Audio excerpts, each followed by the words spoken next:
Down na lahat yan, no? Pero, ang Avive, tumaas. Bumagsak to. Alam mo ba kung sino nagbabagsak? Siyempre, yung mga nag-mine nung una na kung saan malalaki yung nakuha, benta sila ng benta.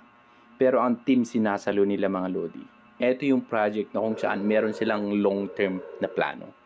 Naging 61 ang Bitcoin, tumaas din siya. Pero nung bumagsak ang Bitcoin sa 59, bumagsak din siya. Pero sinalo ng Avive.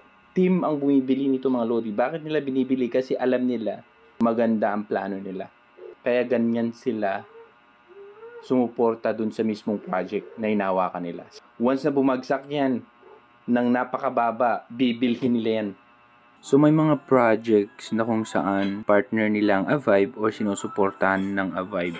Ito ang mga yun. Mozo AI mga lodi. Ito yung unang project na sinuportahan nila. Okay, na kung saan partner nila ang Mozo AI bot. Okay, ito yung partner nila, dapat meron kayo nito mga lodi kung nagmamine kayo. Pangalawa lodi, ito, Gain bot.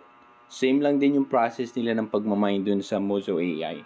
Kailangan mo lang itap. Ayan, meron ka na nakuha. Hindi mo na kailangan mag-tap-tap. Dun lang sa isa. Okay, dito lang sa my flash tap kailangan mag-tap. Ito, Gainbot, Mozo AI, at saka yung isang partner nila na kung saan etong bot na to. Ito, supported by Binance ito mga lodi.